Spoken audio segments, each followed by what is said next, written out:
It's the Southern Senpais Show, where small-town Southerners explore big-time Japanese entertainment, anime, manga, and everything in between. Here's your hosts, Nicholas and DJ. Hello, welcome to Southern Senpais, your two guys explore Japanese culture together. My name is Nicholas. I'm DJ. And what are we talking about today, DJ? We're talking about Bleach. The second episode of, not second episode, but second part of Bleach is going to be episode 8 through 15. Yeah, once again, we're watching the English dubbed one. We're not watching the Japanese sub. Right. Yeah, because we're a bunch of bumpkins, hillbillies. I'm from Tennessee. I'm not watching sub. I'm not reading. Reading in my vocabulary. Nah, I don't know how to read now. Nicholas, what goes on in this 8 through 15 of the manga? Of the manga. On the anime? On the anime. On that there anime. On that there anime that Ichigo. Him and the Titame. Is that her name? She got the Hime. the Titame. The Titame. The carries. No, on episode 8, we show, I don't know if it's episode 8, but Rukia's brother dies. Yeah. Like, he gets murked pretty man bad. Gets murked. I think, like we said on the last episode, it kind of seems like he didn't know, he forgot that he invented Quincy's and then went back and was like, oh yeah. These Quincy's about to wreck this. Yeah, so now they just proven how much stronger they are than everyone else. Especially if they steal their bankais, they're just like wrecking these people.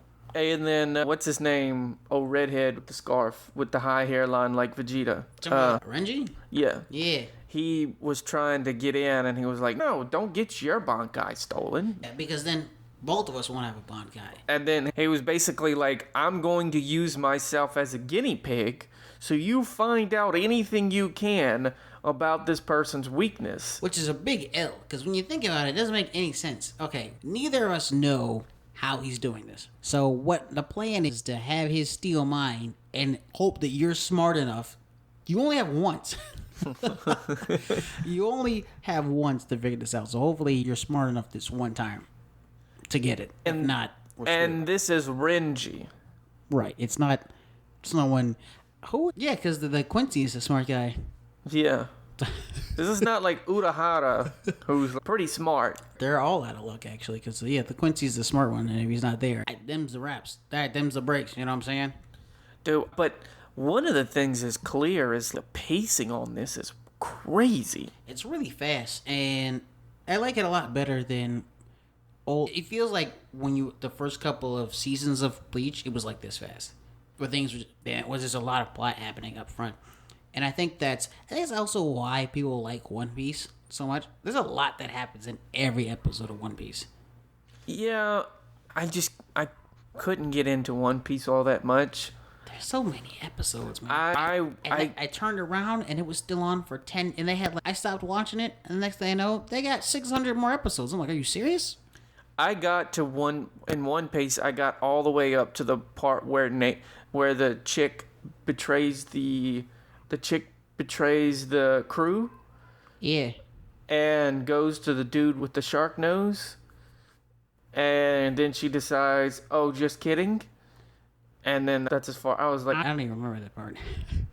I remember her betraying them. You know what? We're not talking about One Piece. Yeah, we're talking about Bleach. But anyway, one of the biggest things that I thought was a huge plot point is we find out that, first of all, Ichigo's dad is not his dad. Yeah, he says he's not his dad. He says he's like, the Quincy King says, oh, I'm your dad. And it's like, what? He goes in, his son lost in the darkness or something like that. And the thing is, he became the guy's dad after only knowing the chick for a day. Yeah, that's how much information we have. So far. It sounds like some hoopla to me. I bet you you know what's really weird? So this guy, he has like this long coat and like just the way he looks. If he didn't have that mustache, to be honest, the first thing I thought, I was like, oh, that looks like the Zanpakuto Ichigo sword guy. What's his name? Zangetsu? Yeah. I was like, this dude looks exactly like Zangetsu. And I'm just thinking to myself, like, bro, they look exactly the same to me. Except for one has a giant mustache. So, what I think that, and especially when she said, oh, I'm your son, I'm like, is he going to reveal that he's actually like Zangetsu and that Ichigo's the son of a blade? Even like crazier than that was that he's the son of the most powerful Quincy. Yeah, his mom's a Quincy. Yeah. And he sits there and says, and Ichigo's like, man, did you lie to me this whole time? He was like, no, I didn't actually. What you've been learning from is the 1,000-year-old past self of mine. Yeah. And the person going after you is the person I am today. That's wild. That's crazy. Yeah. Like, oh my gosh. I think it's, and at first I was like, oh, when they say, oh, my blood runs in you, I thought it's because with the ceremony, they drink his blood. Right. No. But he means legitimately, you're all my children. And then also, what's the guy's name? The Quincy that was with them the whole time? But anyway. We got to get better at these names, man. I'm just like, oh, the guy with the glasses, the guy who... But he drinks the guy's blood. Yeah, so that's why I was like, oh, he means like, figuratively, you're my son because blood runs in through your veins. Also... But he's being literal.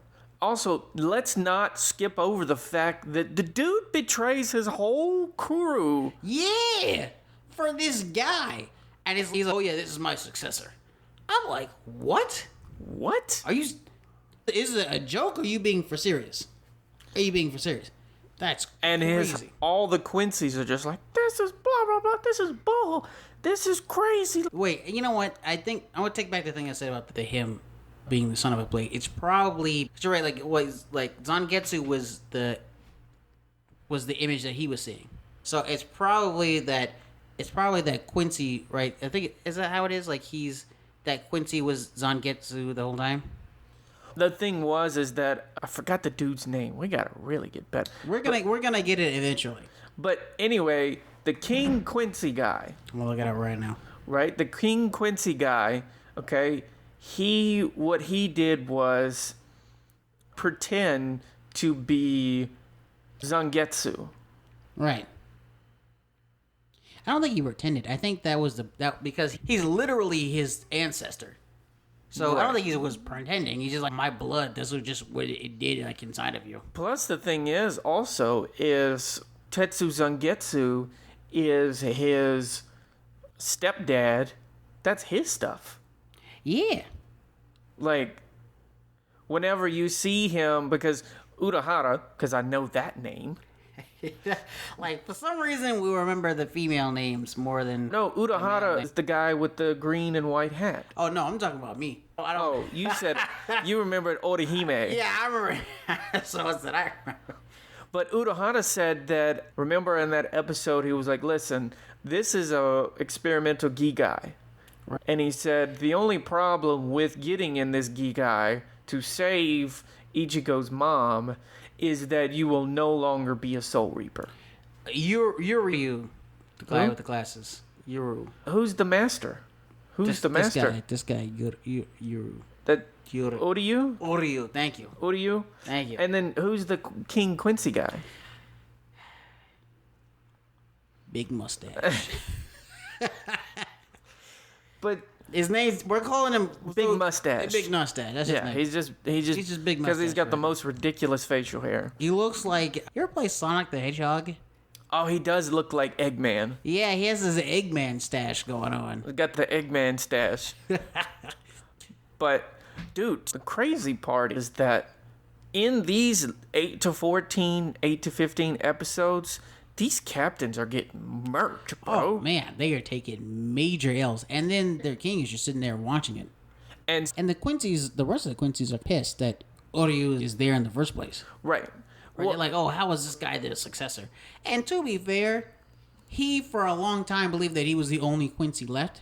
And it's like, you guys all of you must have just recently become Quincy's. There's no way there'd be this giant. He's been a Quincy his entire life, compared to you guys who have just gotten these powers within a couple of years. The thing is, remember, is that he was the last original Quincy. Right. The Quincy's that have been made now come from Big Mustache. And Okay. not only that, Big Mustache had hidden them away in the Sarate.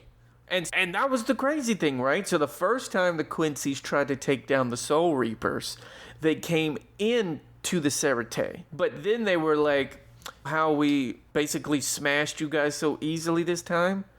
We've been here the whole time. We've been right behind you in the whole time. in the Sarate. In the Sarate. Sarate. We've been back there in the Sarate. We've been done got out there all time. In the shadow. In the shadow of the Sarate. Yeah. But so there's two captains that just got murked in these recent episodes. Besides Rukia's older brother, and the one is the head of the stealth force, right? Yeah, she gets murked pretty bad. She's so annoying. I always thought that she was super annoying. She's always, it's because the cat lady, Yurichi, or the black girl with purple hair. She's always with the little poison tip. Yeah, she's always like, because you didn't become my girlfriend or something. I don't like. She was her teacher, but she's always mad because like she left, and now she just had like, this thorn in her side the whole time. So I don't really know what her deal is. I think she's supposed to come off as this like person who's like, I'm just like a tomboy, but I don't buy that. I don't buy it. Not even a little bit. Don't buy it. And the other one is the kid with ice powers. Yeah, I'm not sure if his name is Hirimaru or that's his Zanpakuto's name. That's his Zanpakuto is Hirimaru. So because he has those ice wings and stuff. So the thing is that once his Bankai got taken from him, we see that he goes to the dojo and he's, hey, Captain, what can I do for it? And he's, could you please teach me sword skills? He's like, what? Yeah, he's humble enough to retrain himself. And I thought that shows a lot of character. And so what ends up happening is once he goes against that Fire Quincy, he's like him and his lieutenant, and the lieutenant because she has the ash powers. So they mix them together. And ash powers. They anime. Only anime we're thinking that. Yeah, I don't get fired. At least it's not a black dude that has ash powers. That'd be racist. It would make more sense. Black people, we always talk about people being ashy. Yeah. Like, this guy's ashy, you're ashy. We have cocoa butter lotion to prevent ash. It would make sense if a black person had ash. Yeah, but it'd also be racist. Yeah. There's a line there. It's like it's in the execution. It depends on the execution. If it came off of his skin and then he turned like white to get him off, and he only has so much ash. He has so much ash on his skin that he appears black, and then once it's taken off, he's white. That would have been racist. But it being in a sword, I would have gave it a pass. But so basically what happens is, and then he somehow finds out how to use his ice powers again because anime? Yeah, I think that it's not only in his Bankai in which he can use ice, he can use it in his what is Sekai. The other Sekai? Yeah. So he was like the two are mixed together? Yeah, it's like his sword power is ice, just as Bankai is like more powerful ice, or does a whole bunch of other stuff. Here's the thing. I feel like it's a bit cheating. Like Renji's, when he's in his like second stage with the sword, his thing extends because this is like his sword power, right? But it seems like some people, they don't really have any powers in their second stage. It's just that not even Ichigo does. The sword, like, he just has Getsugan Tensho, so it's like he doesn't really have some sort of element or something like that. In fact, I have never really been a fan of Ichigo's Bankai because everyone else gets these really cool powers. Even people who are like, like my freaking sword's in the shape of an L for some reason. And this man gets a slash. Right. And he goes, all right, I powered up and my slash is now more powerful. That's not fair. That's not fair. That's not fair. Everyone else gets to be like, hey, guess what? I get to have some sort of like flower petal swords, or I get to be ice people. Sakura. Like I was like, dude, this is crazy. And then he just gets There's her name right here. It's Rengeku. Ringaku Matsumatsu. Yeah. Matsu Somato. Hey, look what I Google searched to get her. What did you Google search? Heroes Wiki? No. Oh, big titty lady in Bleach? It just came up. It just came I was like, but that's like her whole character. I don't care just the fact that she's just got a huge chest. I don't care what anybody says. Anyone who's always, she's a really great character because of that. That's not what you like her. Right, that's like people who... He was designed for fan service. That's right. Why, that's like people that are like, that they say High School DxD actually has a good story. It's Explain it then. Tell me the story. Do it right now. Explain to me the story from beginning to end. Let's see. Hey... Are you about to do this? Did you just out yourself? I don't know. I don't know what the story is. You could have just said nothing and you would have passed. Oh, well. Guess I'm outed. Alright, this episode of Bleach, and then episode 15 ends with them discovering a way to get their Bankais back, which is to be revealed. To be revealed. But the crazy part is, what's the really evil guy that does the D&D research, the R&D research? Talking about the squad captain. Yeah. Dude, I love this drip that he comes out in. He comes out and just like, he had outfitted his lab in all glowing stuff. And all light to get rid of the shadows. He sacrifices everybody in his lab. Yeah. To then, because at first everybody's like, oh man, I can't get into the back. What's going on here? And... then there's, oh wow, somebody's attacking us and something's going wrong, and the dude's... And they get transported into that place? Right. So he comes out and he's just like, I think you guys... Mayuri. I think your power has something to do with shadows. So I made sure I didn't have any shadows. This man comes out dripped. It looks like he's in like this gold and light. I think he really just did that to flex, man. Yeah. Because then you look at his assistant and she has like on this like... bomber jacket with his hat, and it's like, bro, you did this to flex. This man was like 100%. And the Quincy that is following him, or that's trying to get his cookies, is it's just like, you're too dripped out. I'm gonna leave. He's you know what? I'm gonna get your milk another time. And he's like, I'm gonna leave. You're actually too studded for me. You're actually too dripped out. I'm gonna just bounce. And they're always like, and he goes, what? You're not even gonna try to stop me? And Baru is like, no, you're free to leave. You're the bad guy. You're here invading us. So if you feel like leaving and not invading us, that sounds awesome to me. I think that whole exchange was really funny because he was like, you can leave anytime you want. And he was like, really? You're going to let me leave? Yeah, man. You came at us. Right. So if you want to leave, then leave. No one's keeping you here. And he's like, you don't want to attack me? He's like, do you think that I'm stupid enough to attack you when I don't know what you can really do? Oh, and so you can steal my Bankai? Look, one of these other captains. I'm not an idiot. You're talking to the smart guy here. Right. And the guy was like, I think the funny part is the Quincy was like, this was all unexpected for him. Yeah, he was like, oh, I thought you were going to fight me so I can steal your Bankai. Yeah, I'm not going to do that. So if you want to leave, door's right there, man. Like, he's like, hey, cool. My bad. He just leaves. And the crazy part is, so one thing we definitely have to talk about is how Ichigo gets kicked out of Soul Heaven or whatever they call it. What do they call it? The Royal Palace. It's the Royal Palace area with the 5 houses or something like that. 5, the castles. So he gets kicked out because no Zanpakuto wants to choose him. Because they had to go and learn back about who he truly was. And once he found out, I'm part Quincy because my mom's a Quincy, and those couple of episodes of seeing his parents like get together and stuff like that, I was just like, okay, I see this. Now, what other hidden powers are happening during this exchange, bro? We've redone this origin story, this secret origin story, like 4 or 5 times. Because now his mom's a Quincy. I feel like I would have known this.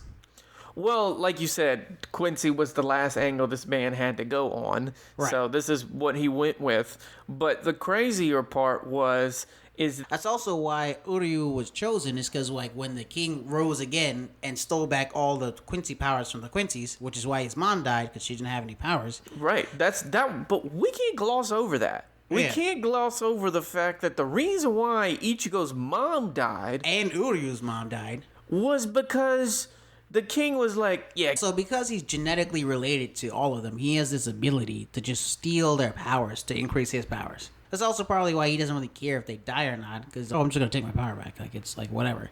The crazy part is that's why she dies, because she doesn't have her Quincy shield or whatever. Also, that's when Uryu's mom dies as well. So, I feel like he knows this. So, I feel like he's probably going to betray the king. Not only that, he's friends with the main character. But I feel like I would enjoy it more if they didn't try to, if it was suspense and not trying to be a twist. I feel like that's what's going to happen. He's going to be like, oh, psych, it's a twist. Me and Ichigo are actually friends, and this was just to get close to you so I can kill you.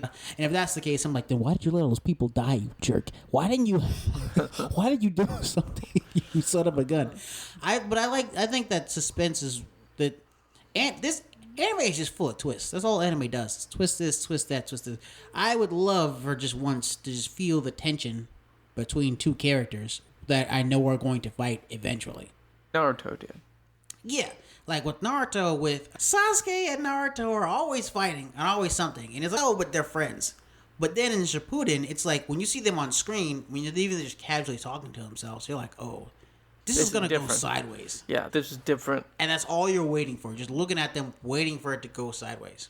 And it eventually does. Right, and it eventually does. But so they eventually, but here's the crazy part. We don't talk about the fact that whenever Ichigo goes back to the place that he got kicked out of, he just walks up to his Zanpakuto.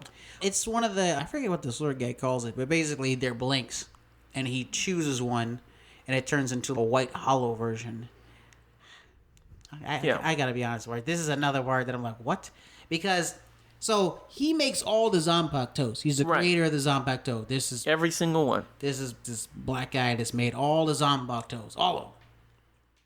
Okay, and he basically makes them as blanks, so that way you can put in your spiritual pressure into it, and that's when it's, oh, you make it your own. Then where did Ichigo get his from?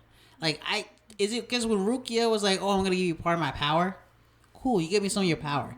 Then where did I get this giant Zanpakuto that's like huge, that's like way bigger than anybody else's? Exactly. And then also, when I lost that Rukia's power, I got my own power. I had another Zanpakuto. So this is technically he's never had one. Yeah. And this is his actual Zanpakuto. That's the guy tells me. He's like, oh, you've actually never had a Zanpakuto. And then there's you just been borrowing one the whole time. Where did it wasn't that the Quincy guy. Tours R Us? The Quincy guy. Remember, because he was like, yeah. I've been using the Quincy Zanpakuto. Yeah.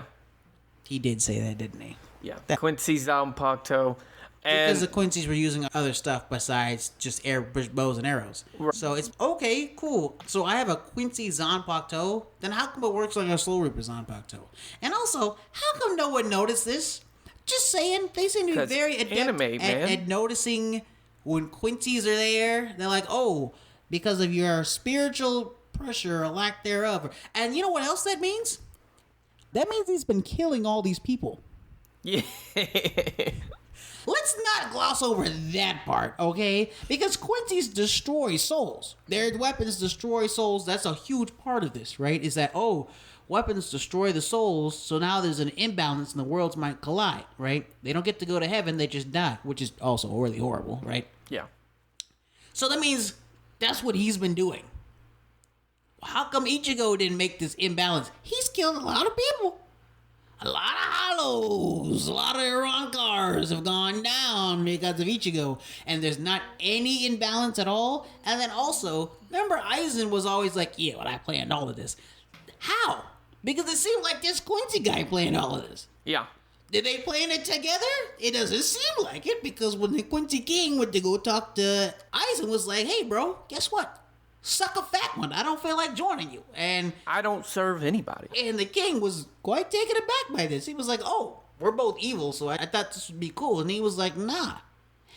I like to be evil on top. I like to be evil, the head evil guy. Head evil in charge. And then, so they're sitting there surprised. They're like, oh, wow, you get 2 blades.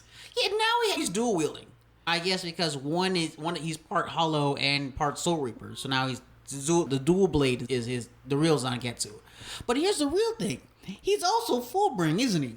Yeah. And he's also he's a Fullbring Hollow Quincy Soul Reaper. Then wouldn't he have 4 of these things? Or does the Fullbring... I guess the Fullbring powers, like, melded with the other powers. Right. That's still 3 blades. Yeah. I don't... And we you still... know what the worst part is? What? The worst part... I know I just went on a rant, but you know what the worst part about this is? What? The anime's still really good. You overlook all of that. And we didn't even talk about that squad captain who was the psychopath, right? That had no powers. He was just a psycho. Kenpachi. Yeah. Kenpachi Zaraki. And he fights the previous Kenpachi, the healer captain. Which I was like, and she turns out to be this blood badass. I was like, crazy powerful. And she was like, there can't be 2 Kenpachis. She was like, yeah, I was the previous Kenpachi, and you're a Kenpachi. There can't be 2 Kenpachis. And finally, the Kenpachi that we know, he finally gets to hear his blade's voice after all this time. Because that's always been his thing. He's like, oh, I've never even known what my blade's name was and nothing like that. Unlike everyone else who uses their connection with their blade to fight. He's like, yeah, I've never needed to do that. Now, and it turns out he's been limiting himself this whole time because he enjoys fighting so much. And he kills so easily, he's like, oh, I'm just put limits on myself. So I can't reach my full potential over time. And she's like, yeah, I'm the only one who can bring this out of you because I can kill you and resurrect you. Yeah. And then he's like, so now I'm going to have to kill you, but I don't want to. And this emotional scene whenever he kills his mentor. Yeah, because it turns out she's been his mentor this whole time. We didn't know this, but she's been his mentor. And also, she's the only person that they enjoy, like, they respect each other. And he looks up to her, and she likes fighting him. And it's like this, like, odd mother-son relationship. Yeah. That's just based around the love of battle. Yeah, it's a bit strange. And it also kind of seems like, I guess that's why we haven't seen her fight very much, because she's like, I could just kill everyone here. I have no interest in doing it. I have no, like, where he was like, oh, I'm going to limit myself so I can keep fighting. She's like, I just quit fighting. So screw it. There's no point. I was so powerful and can kill everybody so easily. And she was like apparently the original leader of the squad, not the first captain guy with the fire powers. Oh, really? Yeah. I didn't know that. When they were just...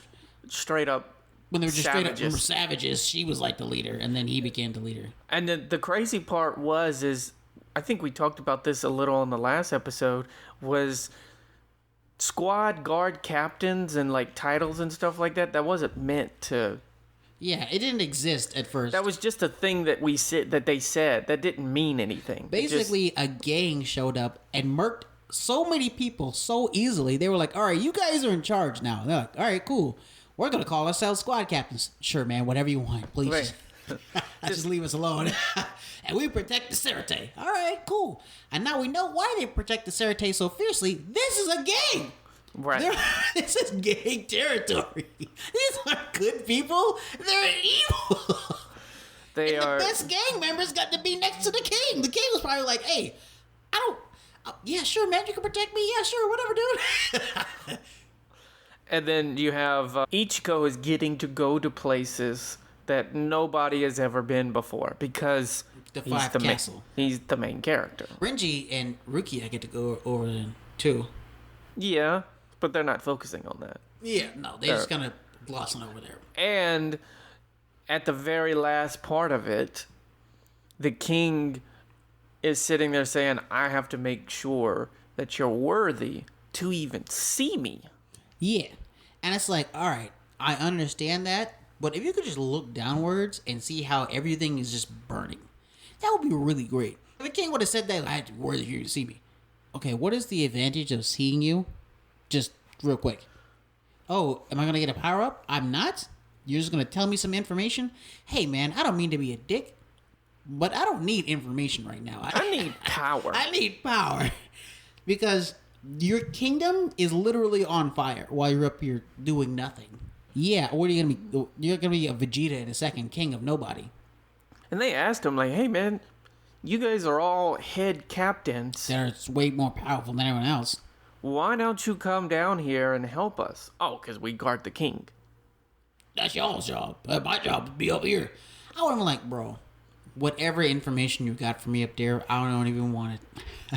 I'm going to stay down here, bro. Don't even worry about it, bro. And he's like, I got to leave. And he was like, if you want to die fast, that's cool. If you want to die quickly. I would have been like, so... He said, because you guys see that you guys are no match for these people. So you guys are a match for them, but you don't feel like fighting them because you have to protect the king for some... Because you're jackasses, apparently. Because you can easily come down here and then back up to the king. Very easily. So you're just doing it. Right. And also, you can train people to be so powerful that they would be able to easily beat these people. That's where they went to Rukia and Ichigo and stuff like that. You know who could have used that power? The 13 guard captains.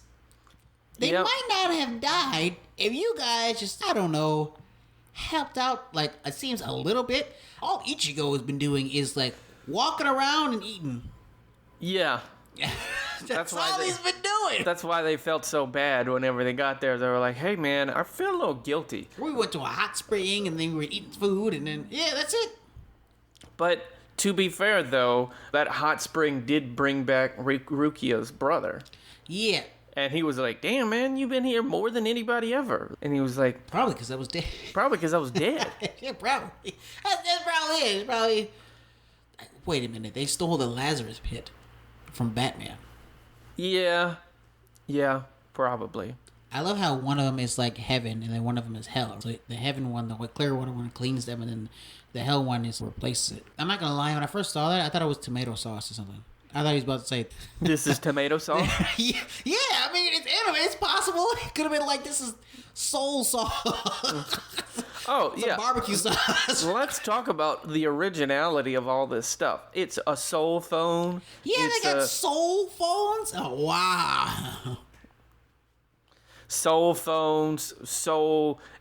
Anything that happens in this anime, they now just put soul and whatever it is in front of it. And it's like, that's lazy. But they don't have any soul food. What's up with that?